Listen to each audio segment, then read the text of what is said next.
अंतर्गत शिवाजी विद्यापीठ कोल्हापूर अंतर्गत बी ए भाग 3 समाजशास्त्र सेमिस्टर क्रमांक 5 पेपर क्रमांक 8 सामाजिक संशोधन पद्धती भाग 1 या पेपरमध्ये आपण मॉड्यूल क्रमांक 1 अभ्यासणार आहोत. सामाजिक संशोधनाचा परिचय किंवा ओळख. यामध्ये सामाजिक शास्त्राचे तत्वज्ञान, सामाजिक संशोधनाचा अर्थ आणि उद्दिष्टे, सामाजिक संशोधनातील वैज्ञानिक पद्धतीच्या पायऱ्या आणि तथ्य आणि सिद्धांत यातील परस्पर संबंध या सर्व प्रश्नांची चर्चा सविस्तरपणे आपण आज येथे करणार आहोत. तर सर्वप्रथम सामाजिक शास्त्राचे तत्वज्ञान. यामध्ये विश्वामध्ये सातत्याने ज्या काही घडामोडी चालत असतात त्या संदर्भात काय, कसे, का यासारख्या प्रश्नांची उत्तरे अगदी अनादी काळापासून मानव शोधत आलेला आहे. ते केवळ जिज्ञासू वृत्तीमुळेच. सुरुवातीला मानवाने स्वतःभोवतीच्या भौतिक विश्वाच्या आणि भौतिक विश्वातील स्वतःच्या स्थानाच्या संदर्भात काय, कसे, का यासारखे प्रश्न विचारले व स्वतःच्या बौद्धिक कौतुकानुसार या प्रश्नाची उकल करण्याचा प्रयत्न केला.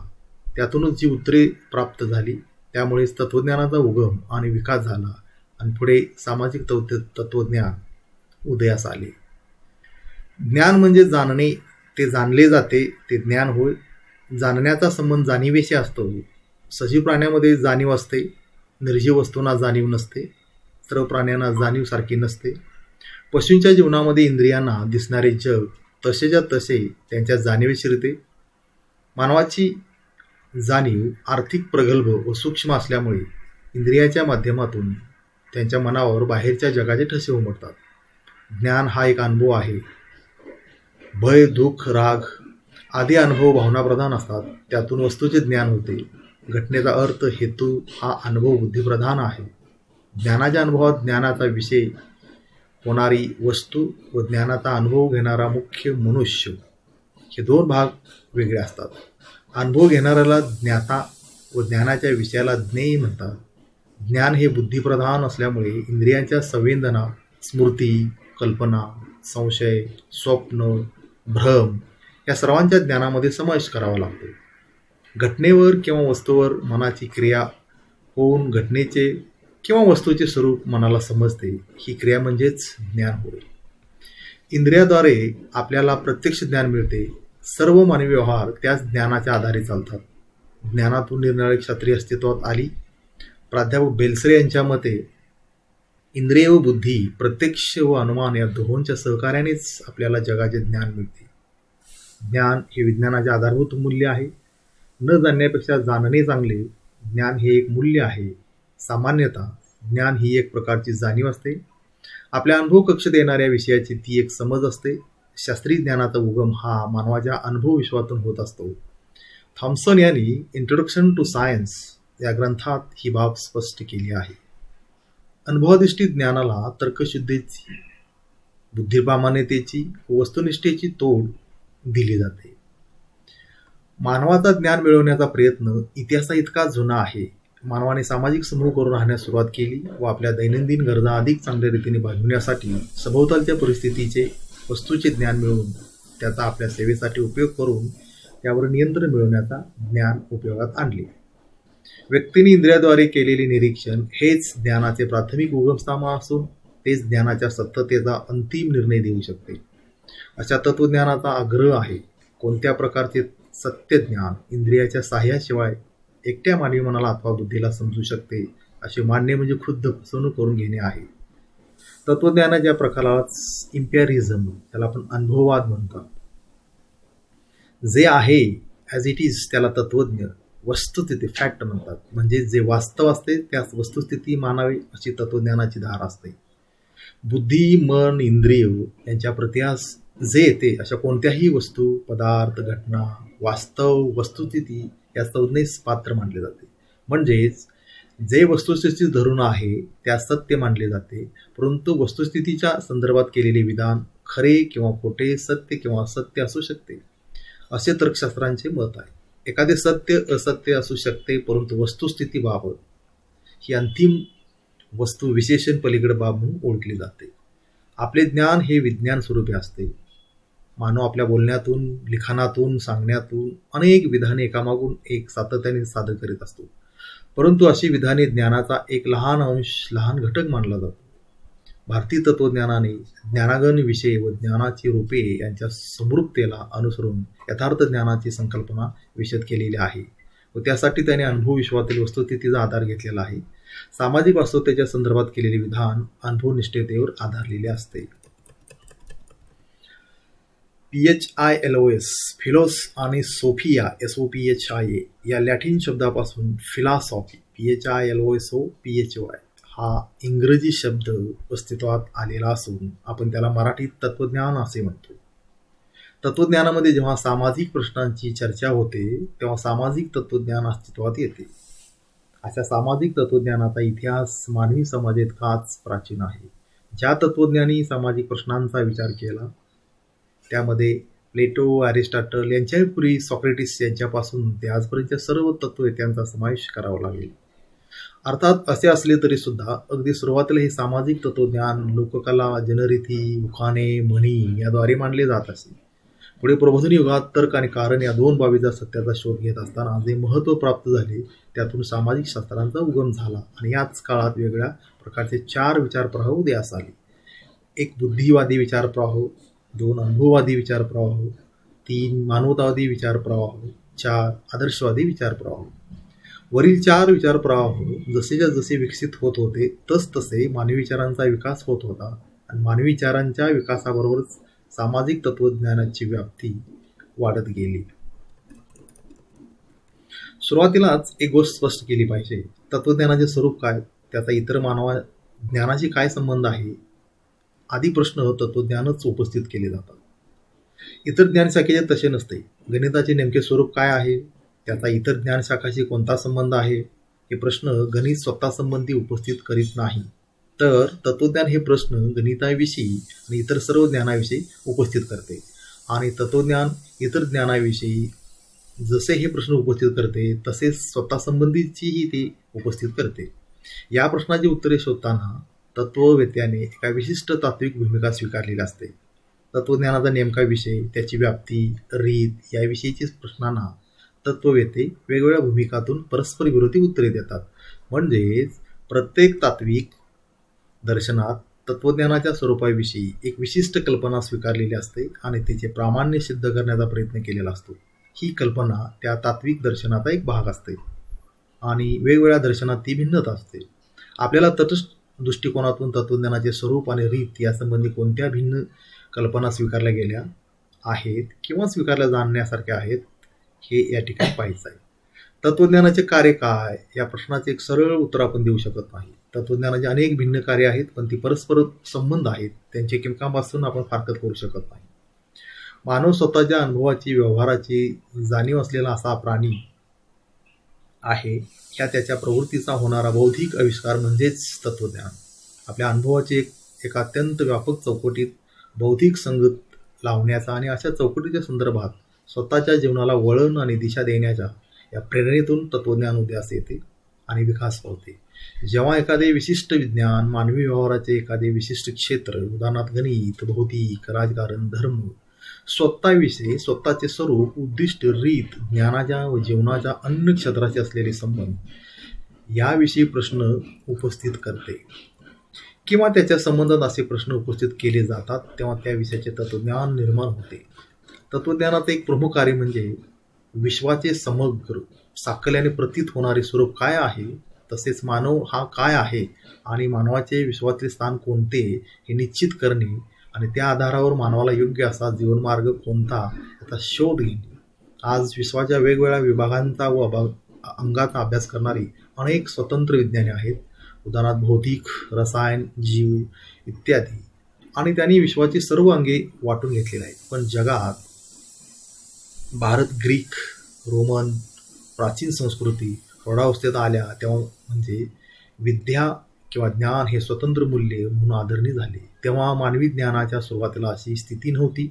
तेव्हा विश्वाचा संबंध विस्तार माणसासमोर पसरलेला होता आणि विश्वाचे एकंदरच स्वरूप काय अशा सामान्य स्वरूपाचा प्रश्न जिज्ञासू विचारता येण्याजोगा होता. उदाहरणार्थ हे विश्व कशाचे बनलेले हा प्रश्न ग्रीक तत्त्ववेत्यांनी भारतीयांनाही विचारला आणि त्याची वेगळी उत्तरे दिली. उदाहरणार्थ विश्व पाण्याचे बनलेलं आहे, परमाणूचे बनलेलं आहे की त्रिगुणात्मक आहे. मानवी ज्ञानाचा विस्तार हळूहळू जसा वाढला, ज्ञान अधिकाधिक सूक्ष्म आणि विविध झाले, तेव्हा विश्वाच्या वेगवेगळ्या विभागांचा आपापल्या विषयाच्या स्वरूपाला अनुरूप अशा रीतींचा अवलंब करून अभ्यास करणारे स्वतंत्र पृथक विज्ञानी तत्वज्ञानापासून उदयास आले. तत्वज्ञान सर्व विज्ञानाची जननी होय. सारांश आपल्याला असं सांगता येईल की तत्वज्ञान हा माणसाची चिकित्सक वृत्ती व निर्मितीशीलता यांचा आविष्कार होय. त्याबरोबरच मानवी जीवनाच्या अंतिम चौकटीशी सतत भिडत राहण्याचा प्रयत्न करणे हे तत्वज्ञानाचे वैशिष्ट्य असते. विश्वाचे एकंदर स्वरूप काय आहे, माणसाचे विश्वात स्थान काय आहे, कोणत्या मूलभूत प्रेरणा आणि शक्ती यांच्या संयोगाने मानवी प्रकृती सिद्ध झाली आहे, व्यक्तीचे समाज नाते काय असते, मानवी जीवनाचे साफल्य कशात असते, मानवी ज्ञान व ज्ञेय वस्तू ह्याचा संबंध काय असतो, या प्रश्नाची उत्तरे शोधित राहणे व सापडलेल्या उत्तरांच्या संदर्भात मानवी व्यवहाराचे परीक्षण करणे, त्याच्या विकासाच्या दिशा दाखवणे हे प्रामुख्याने तत्वज्ञानाचे कार्य आहे. यानंतर आपण अभ्यासणार आहोत या मॉड्यूलमधील दुसरा प्रश्न, सामाजिक संशोधनाचा अर्थ आणि उद्दिष्टे. सर्वप्रथम आपण सामाजिक संशोधनाचा अर्थ पाहूया. मानवाला आज देखील संपूर्ण वस्तू किंवा घटनाच्या संदर्भात सर्व गोष्टी माहीत नाहीत. म्हणून जाणून घेण्याचे किंवा शोध घेण्याचे मानवाचे प्रयत्न निरंतर सुरू आहेत. ज्ञानाची वृद्धी करणे, अस्पष्ट ज्ञानाचे स्पष्टीकरण करणे आणि विद्यमान ज्ञानाची सत्यता पडताळून पाहणे हे मानवाच्या प्रयत्नाचे उद्देश आहेत. मानव हा जिज्ञासू वृत्तीचा आणि एक बुद्धिजीवी प्राणी असल्यामुळे तो सतत नवनवीन गोष्टीचा शोध घेत असतो. शास्त्रीय संशोधनातून ज्ञानाचा शोध घेतल्यास खऱ्या अर्थाने ते ज्ञान वस्तुनिष्ठ राहील. शास्त्रीय संशोधनाची 2 आवश्यक तत्वे आहेत. यामध्ये पहिले तत्व म्हणजे निरीक्षण होय. निरीक्षणाद्वारे प्रत्यक्ष निरीक्षण करून आपण विशिष्ट विषयाच्या संदर्भात ज्ञान प्राप्त करू शकतो. आणि दुसरे तत्व म्हणजे कार्यकारण भाव. कार्यकारण भावामुळे या तथ्याचा अर्थ, त्यांचा पारस्परिक संबंध आणि विद्यमान वैज्ञानिक ज्ञानाशी त्यांचा संबंध निश्चित केला जातो. शास्त्रीय संशोधनाची 2 आवश्यक तत्वे जर सामाजिक तथ्याच्या संबंधात संशोधनात असतील आणि वैज्ञानिक पद्धतीच्या आधारे हे संशोधन करण्यात आले असेल तर त्यास सामाजिक संशोधन म्हटले जाते. वरील दृष्टिकोनातून कोणत्याही सामाजिक समस्या सोडवण्याकरिता किंवा कोणत्याही गृहीत कृत्याचे परीक्षण करणे, नवीन घटनांचा शोध घेणे, विशिष्ट घटनांमधील नवीन संबंध शोधण्याच्या उद्देशाने कोणत्या तरी योग्य पद्धतीचा उपयोग करणे हा सामाजिक संशोधनाचा अर्थ आपणास म्हणता येईल. सामाजिक संशोधन ही एक अशी क्रमबद्ध आणि वैज्ञानिक अध्ययन पद्धती आहे की ज्याच्या आधारावर सामाजिक घटनांच्या संबंधामध्ये नवीन ज्ञानाची प्राप्ती केली जाते, विद्यमान ज्ञानास विस्तृत केले जाते आणि वेगवेगळ्या घटनांमधील पारस्परिक संबंधाची आणि विद्यमान सिद्धांताची पुनर्परीक्षा केली जाते. थोडक्यात सामाजिक घटना किंवा विद्यमान सिद्धांतांच्या संबंधात नवीन ज्ञानाची प्राप्ती करण्यासाठी उपयोगात आणली जाणारी वैज्ञानिक पद्धती म्हणजे सामाजिक संशोधन. सामाजिक संशोधनाची व्याख्या.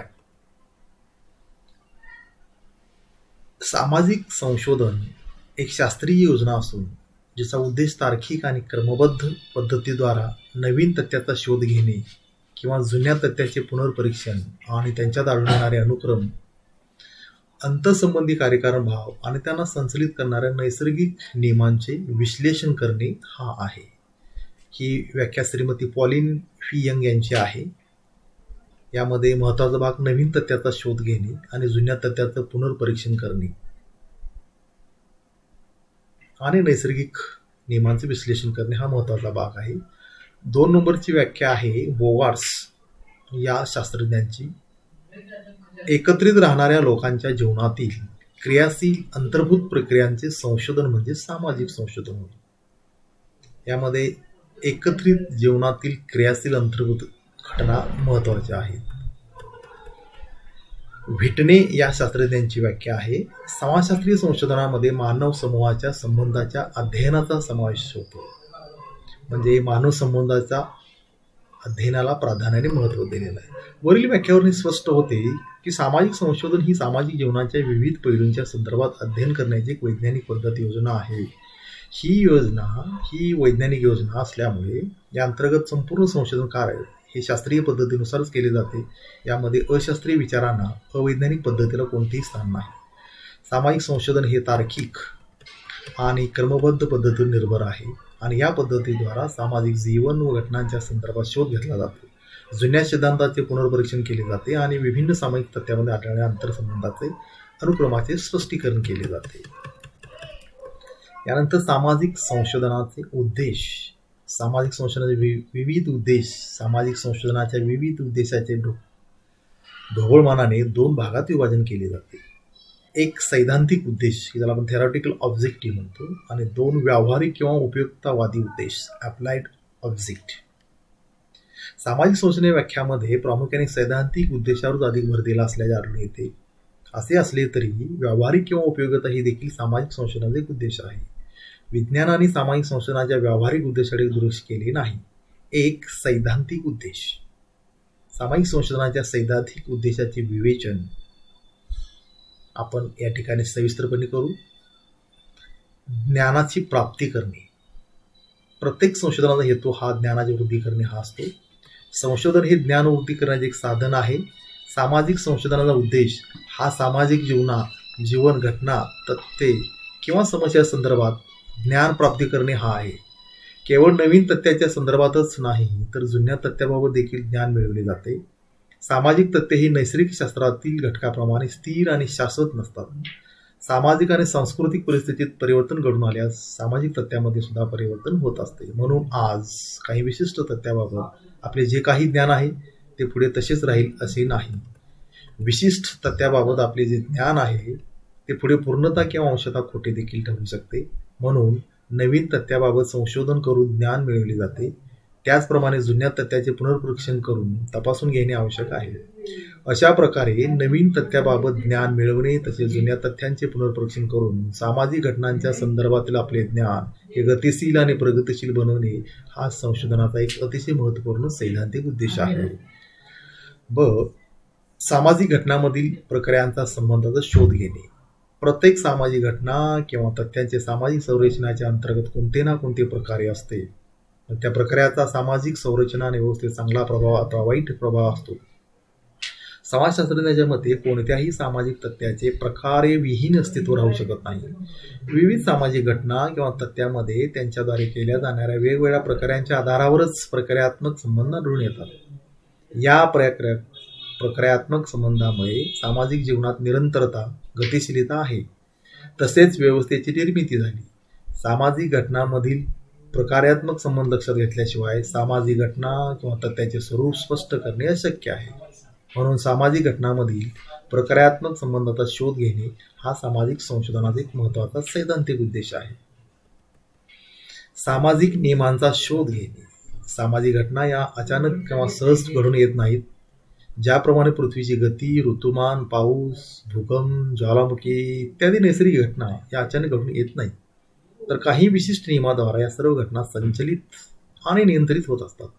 त्याचप्रमाणे मानवी किंवा सामाजिक घटना त्या काही स्वाभाविक किंवा सामाजिक नियमांच्या अंतर्गत येतात आणि त्या नियमांचा शास्त्रीय पद्धतीच्या आधारे शोध घेता येतो. म्हणून सामाजिक घटनांना संचलित किंवा नियंत्रित करणाऱ्या नियमांचा शोध घेणे हा सामाजिक संशोधनाचा उद्देश आहे. शास्त्रीय संकल्पनाची निर्मिती. प्रयोगसिद्ध तथ्याच्या आधारावर शास्त्रीय संकल्पनाची निर्मिती करणे हा देखील सामाजिक संशोधनाचा एक सैद्धांतिक उद्देश आहे. श्रीमती पॉलिंग यंग यांनी सामाजिक संशोधनाचा हा एक सैद्धांतिक उद्देश असल्याचे प्रतिपादन केले आहे.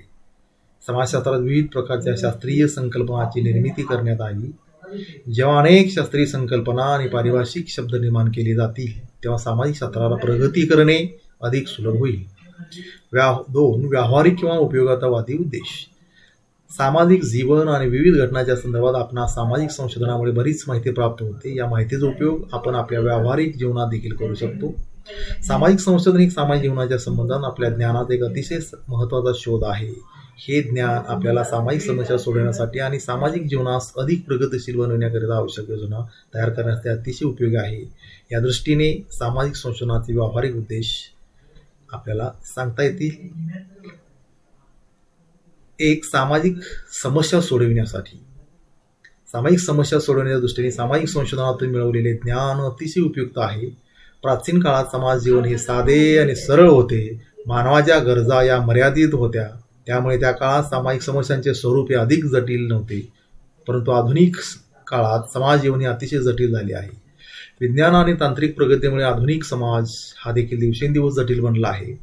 त्याचबरोबर सामाजिक जीवन आणि त्या संबंधीच्या समस्या या अतिशय जटिल झाल्या आहेत. त्या समस्या सोडविण्यासाठी त्या संबंधात शास्त्रीय ज्ञान प्राप्त करणे आवश्यक आहे आणि हे ज्ञान सामाजिक संशोधनातून सहजपणे प्राप्त होते. सामाजिक संशोधन प्राप्त झालेल्या ज्ञानाच्या मदतीने समाज सुधारक, नेते, प्रशासक यांना आधुनिक जटिल समस्या सोडवणे शक्य झाले आहे. सामाजिक तणाव दूर करणे. सामाजिक संशोधनातून प्राप्त केलेल्या ज्ञानामुळे सामाजिक तणाव दूर करून सामाजिक संघटन टिकवून ठेवण्यास मदत होते. अनेकदा सामाजिक घटना किंवा तथ्यांच्या संबंधात आपला चुकीचा समज असतो. अशा गैरसमजुतीमुळे सामाजिक तणाव निर्माण होतो. उदाहरणार्थ, भारतात जाती व्यवस्था आहे. जातीची उत्पत्ती ही ईश्वराने केली, त्यामुळे व्यक्तीने आपल्या जातीनुसार कार्य करावे. मागील जन्मातील कर्मानुसार व्यक्तीचा जन्म श्रेष्ठ किंवा कनिष्ठ जातीत होतो. मागील जन्मी पाप केल्यामुळे या जन्मात कनिष्ठ जातीत जन्म झाला. अशा गैरसमजुती जातीच्या संबंधात आढळून येतात. जातीच्या श्रेष्ठ कनिष्ठत्वाच्या बाबत अनेक कपोलकल्पित ग्रंथाची निर्मिती करण्यात आली. या गैरसमजुतीमुळे आपल्या देशात जाती संघर्ष आढळतो. परंतु जाती व्यवस्थेसंबंधीचे संशोधन करून जातीबाबतचे गैरसमज दूर करणे शक्य आहे. वंशाच्या संकल्पनेबाबत सुद्धा बरेच गैरसमज होते, परंतु वंशाचा संबंध हा भाषा, संस्कृती, धर्म किंवा राष्ट्राशी नाही. ही गोष्ट वंशाच्या संशोधनातून स्पष्ट झाली आहे. समाजातील अंधश्रद्धा, वाईट चालीरीती दूर करण्यासाठी सामाजिक संशोधन आवश्यक आहे. अशा प्रकारे समाजातील अनेक गैरसमज आणि वाईट चालीरीती दूर करण्याच्या संदर्भात सामाजिक संशोधन अतिशय उपयुक्त आहे. सामाजिक योजना तयार करण्यासाठी. सामाजिक संशोधनातून प्राप्त ज्ञानाची सामाजिक योजना तयार करण्यासाठी विशेष मदत होते. सामाजिक संशोधन या समाजाला पुनर्जीवित करतात आणि त्याद्वारे महत्त्वपूर्ण आणि अनुकूल परिवर्तन घडवून आणले जाते. कोणत्याही सामाजिक योजना यशस्वी करण्यासाठी 2 गोष्टी अतिशय महत्त्वाच्या आहेत. पहिली गोष्ट म्हणजे योजना ही किती प्रभावी आणि व्यावहारिक पद्धतीने बनवली आहे, आणि दुसरी गोष्ट म्हणजे ती योजना कार्यान्वित करण्यामध्ये लोकांचा कितपत सहयोग आहे. या दोन्ही गोष्टीकरिता सामाजिक संशोधनातून प्राप्त ज्ञान अतिशय उपयुक्त आहे. सामाजिक संशोधनामुळे विभिन्न सामाजिक घटनांमध्ये अंतर्भूत नियमाची माहिती मिळते. सामाजिक जीवनाच्या विभिन्न पैलू व समस्याची कारणासहित व्याख्या प्रस्तुत केली जाते. त्यामुळे योजना अधिकाधिक प्रभावी आणि व्यावहारिक बनवण्यासाठी मदत होते. सामाजिक योजनास लोकांचे सहकार्य मिळवण्यासाठी लोकांच्या सामाजिक भावना, विचार, इच्छा, आकांक्षा जाणून घेणे आवश्यक असते. त्याकरिता लोकांचा सहभाग कसा मिळवता येईल त्या संदर्भात संशोधन करून मिळालेल्या ज्ञानाच्या आधारावर लोकांचा सहभाग प्राप्त करून सुलभ होते. अशा प्रकारे सामाजिक योजना यशस्वी करण्यासाठी सामाजिक संशोधन विशेष महत्त्वपूर्ण आहे. सामाजिक नियंत्रणास सहाय्य. सामाजिक संशोधनातून प्राप्त केलेले ज्ञान सामाजिक नियंत्रण ठेवण्यास सहाय्यक ठरते. एखाद्या घटनेच्या संबंधात आपले ज्ञान वाढत जाईल, त्या प्रमाणात त्यावर अधिक नियंत्रण ठेवता येईल. उदाहरणार्थ, बालगुन्हेगारीच्या संदर्भात सामाजिक संशोधन करून अधिकाधिक ज्ञान प्राप्त केले असेल तर त्या ज्ञानाचा उपयोग करून बालगुन्हेगारीची समस्या नियंत्रित करता येते. यावरून हे स्पष्ट होते की कोणत्याही घटनेच्या संदर्भात सामाजिक संशोधन करून प्राप्त ज्ञानाचा उपयोग करून नियंत्रण ठेवले जाते. अशा प्रकारे सामाजिक संशोधनाचे सैद्धांतिक आणि व्यावहारिक असे 2 उद्देश आहेत. या ठिकाणी एक गोष्ट स्पष्टपणे लक्षात घेणे आवश्यक आहे, ती म्हणजे सामाजिक संशोधनकर्त्याचा सामाजिक संशोधनातून प्राप्त ज्ञानाला व्यावहारिक स्वरूप देण्याबाबत कोणताही संबंध नसतो. संशोधनकर्ता स्वतः कोणत्याही व्यावहारिक कार्याकरता सामाजिक समस्या सोडवण्यासाठी किंवा योजना बनवण्यासाठी संशोधनाचा उपयोग करीत नाही. हे कार्य समाजसुधारक, नेते किंवा प्रशासकीय अधिकाऱ्यांचे असते. सामाजिक संशोधन उद्देश हा केवळ ज्ञानाची प्राप्ती करणे, त्यांचा विस्तार आणि पुनर्परीक्षण करणे हा असतो. म्हणून श्रीमती पॉलिंग यंग यांनी असे लिहिले आहे की सामाजिक संशोधनाचा उद्देश मग तो तात्काळ किंवा दूरचा असो, सामाजिक जीवनात समजून घेणे, त्याद्वारा अधिक नियंत्रण प्राप्त करणे हा आहे. यानंतर आपण या मॉड्यूलमधला अत्यंत महत्त्वाचा प्रश्न की सामायिक संशोधनातील वैज्ञानिक पद्धतीच्या पायऱ्या. अभ्यासविषयी कोणता जरी असला तरी अभ्यासविषयी संबंधीची माहिती कोणत्या पद्धतीने संकलित केलेली आहे, पुराव्याच्या राशीतून कोणत्या पद्धतीने अर्थ अनुमान काढलेले आहे इत्यादी सर्व शास्त्रीय हवे, या शंकाच नाही. ज्ञान मिळवणे, सत्य शोधून काढणे यासाठी माणसांची अव्याहतपणे धडपड चालूच असते. पण तर्कशास्त्राच्या मूलभूत तत्वानुसार हे ज्ञान मिळवले पाहिजे. कारण संशोधनाची बैठक ही आर्थिक, तार्किक व वस्तुनिष्ठ असली पाहिजे. अभ्यासासंबंधी शोधलेले पुरावे, त्यांचा क्रम, कार्यकारण भाव इत्यादी लक्षात घेऊन अत्यंत तर्कशुद्ध वस्तुनिष्ठ पद्धतीने ज्या पद्धतीच्या सहाय्याने निष्कर्ष काढले जातात त्या पद्धतीला वैज्ञानिक अभ्यास पद्धती म्हणतात. कार्ल पियर्सन यांनी या पद्धतीचे योग्य वर्णन केले आहे.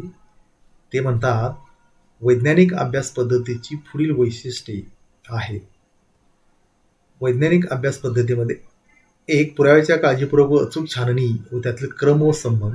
2. कल्पनात्मक अंतर्दृष्टीच्या साहाय्याने शास्त्रीय नियमांचा शोध. आणि 3. चिकित्सक, आत्मचिकित्सा आणि शेवटी सर्वसामान्य प्रकृतीच्या लोकांसाठी समान खरेपणाची कसोटी. सामाजिक शास्त्रातील वैज्ञानिक अभ्यास पद्धतीचे स्वरूप स्मरून घेण्यासाठी अभ्यास पद्धतीच्या विविध अवस्था आपण अभ्यासणे गरजेचं आहे. 1. समस्या सूत्र. वैज्ञानिक अभ्यास पद्धतीतील ही पहिली अवस्था आहे. अभ्यास कोणत्या विषयाचा करायचा आहे हे प्रथम निश्चित करणे म्हणजे समस्या सूत्रण होय. समस्या निश्चित न करता अभ्यासाची सुरुवात शक्य नसते. संशोधनाला उद्दिष्ट हवे.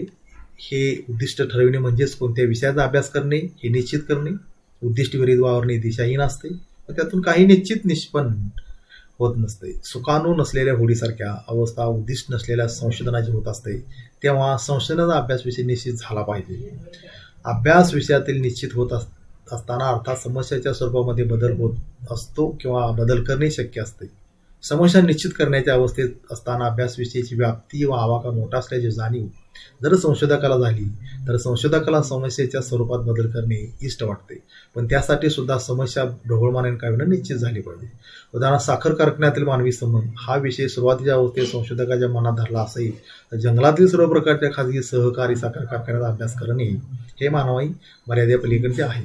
म्हणून हा विषय थोडासा बदलून असा करता येतो की दक्षिण महाराष्ट्रातील सहकारी साखर कारखान्यातील मानवी संबंध, तेव्हा अभ्यास विषयी सुरुवात समस्या निश्चित करण्याने होत असते. म्हणून वैज्ञानिक अभ्यास पद्धतीची पहिली अवस्था आहे. 2. निरीक्षण. समस्या सूत्रण झाल्यानंतर म्हणजे अभ्यास विषय निश्चित झाल्यानंतर त्या समस्येशी निगडीत असणाऱ्या सर्व बाबींचे निरीक्षण करणे अगदीच अगत्याचे ठरते. पण निरीक्षण म्हणजे जे घडते ते पाहणे नव्हे.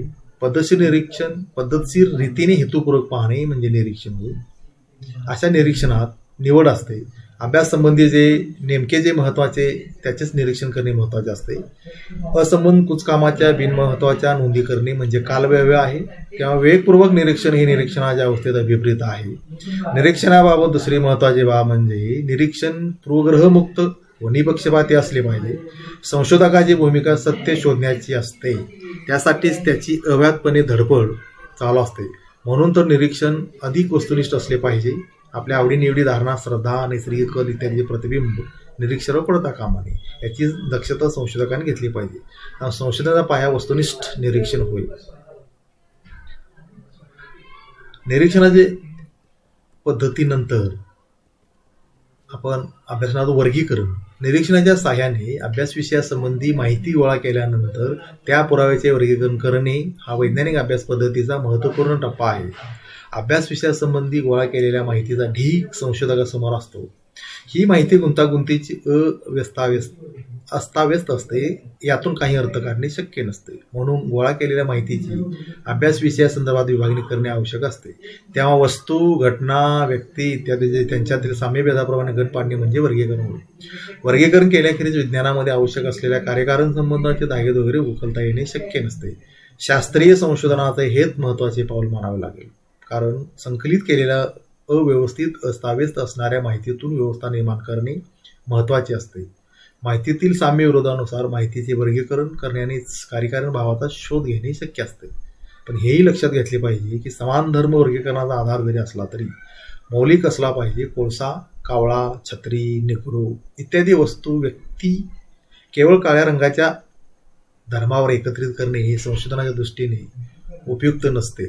कारण या गटातील एखाद्या वस्तूला जे नियम लागू पडतात ते सर्वच व्यक्तींना लागू पडतील असे नाही. तेव्हा वर्गीकरण शास्त्रीय म्हणजे मौलिक गुणावर आधारलेले असले पाहिजे. उदाहरण पशु, पक्षी, मनुष्य असेच वर्गीकरण ज्ञानाच्या प्रगतीच्या दृष्टीने उपयुक्त ठरते.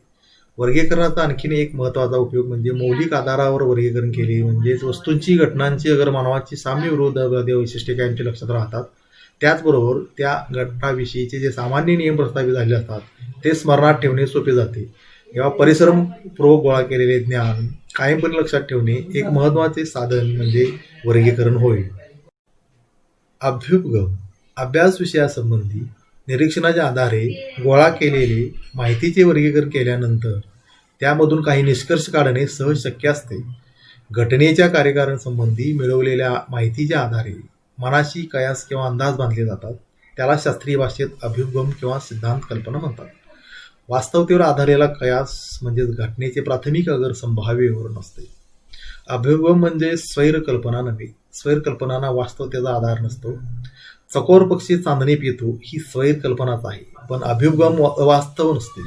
कारण अभ्युपगम वस्तुस्थितीवर आधारलेले असते. उपलब्ध व माहीत असलेल्या पुराव्याच्या सहज निरीक्षणाच्या आधारे घटनांचे केलेले स्पष्टीकरण म्हणजे अभ्युपगम. वैज्ञानिक संशोधनाला वळण देण्याचे महत्त्वपूर्ण कार्य अभ्युपगमाने साधले. कारण अभ्युपगम हे अंतिम विधान नसते, हा एक टप्पा असतो की जेथे अधिक पुरावे गोळा करून अभ्युपगम अंतिम तपासले जाते. संभाव्य स्पष्टीकरण मग बरोबर ठरेल किंवा बदलावी लागेल. परीक्षणाच्या कसोटीवरून एखादी सिद्धांत कल्पना ग्राह्य किंवा ग्राह्य ठरेल. हे जर ग्राह्य ठरले तर अभ्युपगम सिद्ध झाले असे म्हणता येते. दारिद्र्य हे गुन्हेगारीचे कारण आहे असा कयास एका पाहणीत बांधला गेला असल्यास त्याचा पडताळा पाहण्यासाठी केलेल्या दुसऱ्या चाचणीत गुन्हेगारी व्यक्तीच्या मानसिक विकृतीतून उद्भवते. असे कार्यकारण संबंधीचे जितके अभ्युपगम करता येणे शक्य आहे तितकेच करणे योग्य आहे. प्रचितीच्या कसोटीत सिद्ध होऊ न शकणारे अभ्युपगम गळून पडेल. त्यामुळे निर्दोष अभ्युपगमाची शक्यता अधिक वाढते व संशोधनाची पुढची दिशा निश्चित होते. सामान्यीकरण सिद्ध झालेल्या अभ्युपगमावरून हे स्पष्ट होते की अभ्यास विषयासंबंधीच्या कार्यकारणविषयी निश्चित प्रतिपादन करता येणे शक्य. एखाद्या समस्येविषयीची मीमांसा करताना घटकांच्या परस्पर संबंधीचे जे प्रतिपादन निश्चित स्वरूपात केले जाते त्याला सामान्यीकरण म्हणतात. याचा अर्थ असा की हे नियम किंवा सिद्धांत विशिष्ट परिस्थितीत लागू पडतात. उदाहरण लोकसंख्येची वाढ व आर्थिक प्रगती यांचे परस्पर संबंध. कारण विकासोन्मुख देशात जनन मृत्यू दरात समानता असल्याने लोकसंख्या संत गतीने वाढते. आर्थिक प्रगती होऊ लागली म्हणजे वैद्यकीय सुविधा निर्माण होतात व मृत्यूदराचे प्रमाण कमी होते. जन्मदर मात्र तोच राहतो.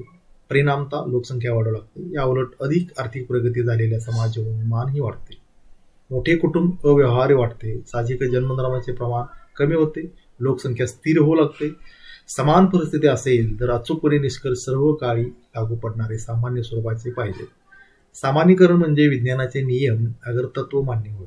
कारण विशिष्ट परिस्थिती हे नियम लागू पडणार. झाडाचा देठ तुटलेले फळ जसे पृथ्वीवरच पडणार हा गुरुत्वाकर्षणाचा नियम जसा निश्चितपणे मांडता येतो तसा सर्वसामान्य सिद्धांत आणि विशिष्ट परिस्थितीत निश्चितपणे आढळून येणाऱ्या घटकांच्या परस्पर संबंधावरून सामान्य स्वरूपाचा नियम समाजशास्त्रात मांडता येतो. यालाच समाजशास्त्रीय तत्व असे म्हणतात. पूर्वकथन सामान्यीकरण म्हणजे विशिष्ट परिस्थितीत लागू पडणारे समाजशास्त्रीय तत्व असते. तेव्हा शास्त्रीय नियमांच्या आधारे विशिष्ट परिस्थिती असताना नेमके काय घडेल या अगोदर सांगणे शक्य असते. यालाच पूर्वकथन म्हणतात. पूर्वकथन म्हणजे तर्क नव्हे, कारण तर्कासारखा पूर्वकथन अवास्तव नसते. पूर्वकथनाला वास्तवाचा आधार असतो. विशिष्ट परिस्थिती विद्यमान असेल तर विशिष्ट घटना घडेल हे अगोदरच सांगितले जाते. त्याचबरोबर हेही लक्षात घेतले पाहिजे की पूर्वकथन म्हणजे भविष्य नव्हे. भविष्यात एखादी घटना घडेल असे सांगताना विशिष्ट परिस्थितीचा संदर्भ नसतो. त्यामुळे भविष्य खरे येईलच असे सांगता येत नाही. परंतु पूर्वकथन म्हणजे विशिष्ट परिस्थिती असेल तर निश्चितपणे अचूकपणे काय घडेल हे अगोदरच प्रतिपादन करणे.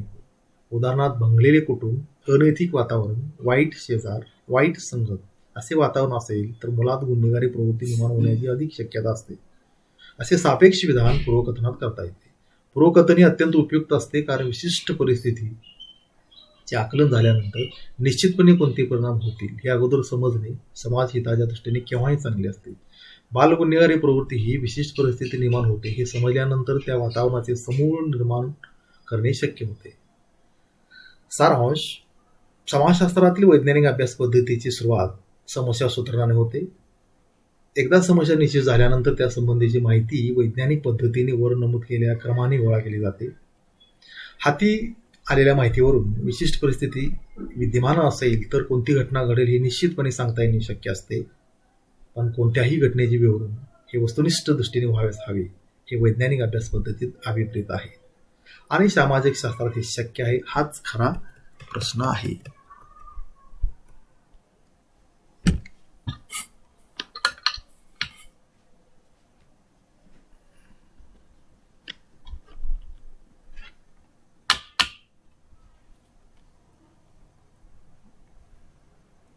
यानंतर अभ्यासणार आहोत तथ्य आणि सिद्धांत यातील परस्पर संबंध.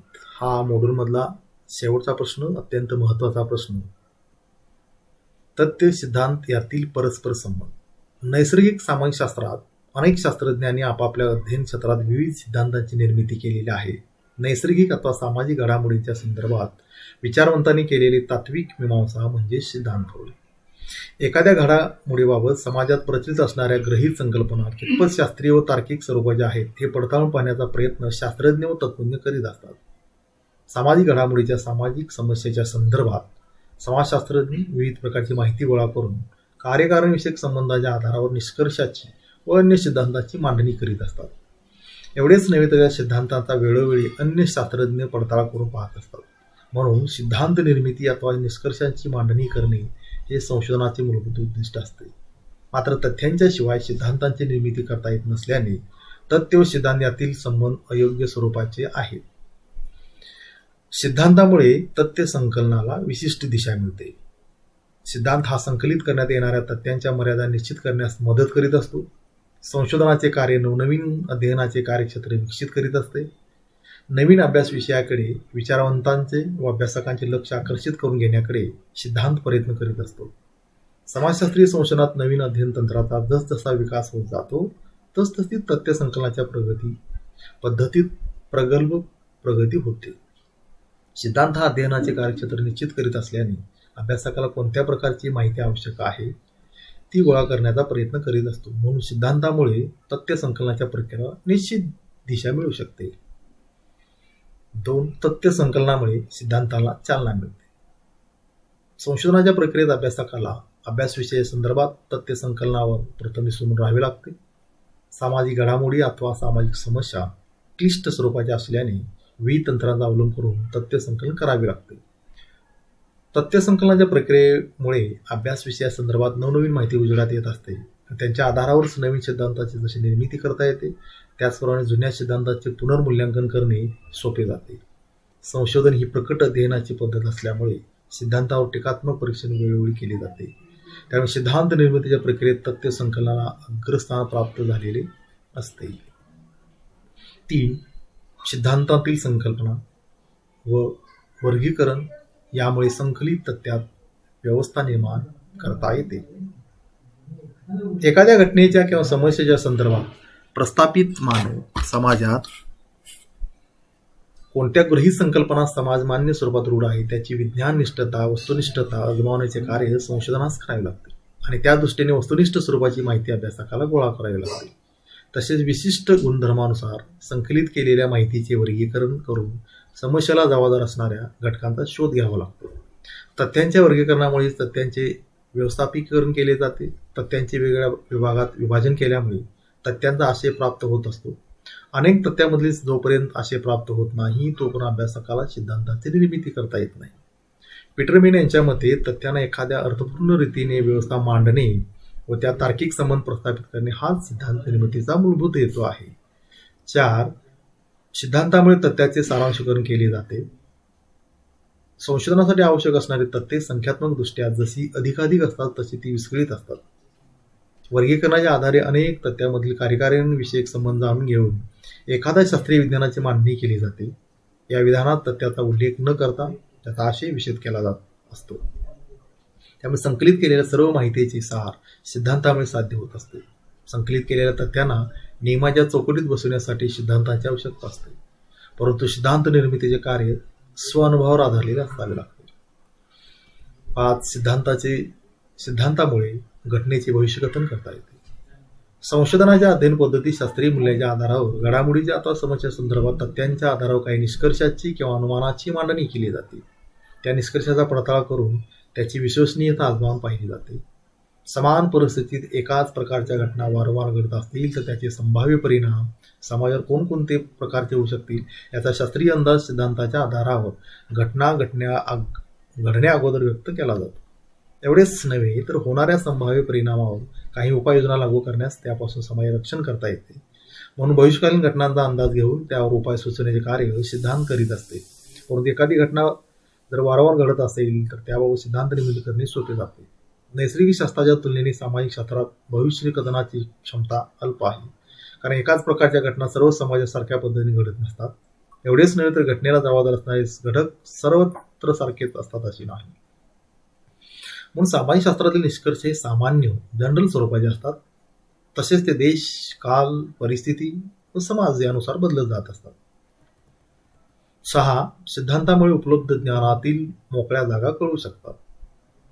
शास्त्रीय मूल्यांच्या आधारावर घडामोडीत स्वतः समस्येस जबाबदार असणाऱ्या घटकांचा शोध अभ्यासकाला घ्यावा लागतो. परंतु फक्त घटकांचा शोध घेणे एवढेच उद्दिष्ट संशोधनाचे नसून अनेक घटकांमधील परस्पर संबंध जाणून घेणे व त्या संबंधाच्या आधारावर निष्कर्षाची अथवा सिद्धांताची निर्मिती करणे हे संशोधनाचे उद्दिष्ट असते. अनेक सुट्ट्या तथ्यामधील संबंध जोडण्याचे काम सिद्धांतानुसार साध्य होत असते. कोणतीही नैसर्गिक अथवा सामाजिक घटना विशिष्ट क्रमावर पद्धतीने घडत असल्याने ही क्रमबद्धता सिद्धांतामुळे आजमावून पाहता येते. कोणत्याही महत्त्वाचा सिद्धांत तथ्यावरच आधारित असतो. त्यामुळे जेव्हा जेव्हा नवीन तथ्ये दृष्टीस पडतात तेव्हा तेव्हा त्या तथ्याच्या पुनर्निरीक्षणामुळे अभ्यासकाला नवीन परस्पर संबंध कळू शकतात. त्याच्या आधारावर सिद्धांताची पुनर्बांधणी तो करीत असतो. म्हणून सिद्धांतामुळे उपलब्ध ज्ञानातील मोकळ्या जागा कळू शकतात. तथ्य व सिद्धांत या संकल्पना परस्पर पूरक तर आहेत, परंतु त्याहीपेक्षा त्या परस्परावलंबी स्वरूपाच्या आहेत. तथ्य संकलनामुळे सिद्धांतात जशी चालना मिळते तसे सिद्धांताच्या पुनर्रचनेस मदत होत असते. एवढेच नव्हे तर तथ्याच्या आधारावर एखादा सिद्धांत कितपत शास्त्रीय अथवा अशास्त्रीय आहे याचा पडताळा करून पाहता येतो. म्हणून सामाजिक संशोधन तथ्य संकलनाला महत्त्वाचे स्थान प्राप्त झालेले आहे. परंतु वस्तुनिष्ठ स्वरूपाची तथ्ये संकलित करण्यात अभ्यासकाला अनेक अडचणींना तोंड द्यावे लागते. धन्यवाद.